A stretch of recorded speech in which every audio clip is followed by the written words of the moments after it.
Coach Boy! Coach Boy!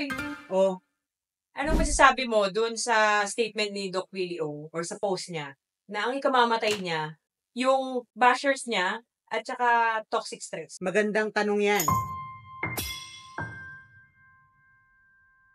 Posible. Toxic stress ay related sa mga heart disease, cancer, autoimmune diseases, at marami pang iba. Merong evidence na nagsasuggest na yung chronic exposure sa mga stressors or toxic stress ay pinapahina nito yung immune system natin. Merong mga evidence na nagsasabi or naglilink ng toxic stress sa cancer. Dahil ang toxic stress, pinapahina nito ang ating immune system at ini-increase ang inflammation sa body na nakakatulong sa pag-progress at pag-develop ng cancer sa ating katawan. So yung high levels ng stress hormones kagaya ng cortisol, ina-alter nito yung DNA repair process natin that potentially leads to the mutation of certain cancers.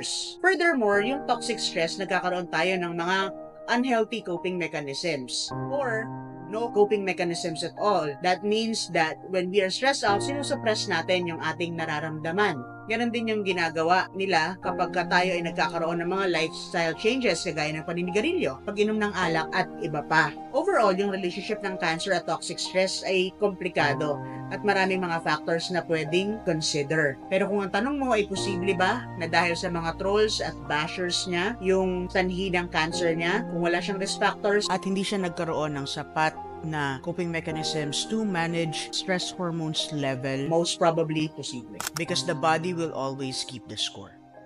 Ganun pala yun, no? Ganun yun. Ako si Paul De Lara, ang ngayong Certified Trauma and Resilience Life Coach. Kung nais ninyong magtanong o may mga hinanaing kayo na gusto ninyong sagutin in a trauma-informed way, mag-comment lang kayo.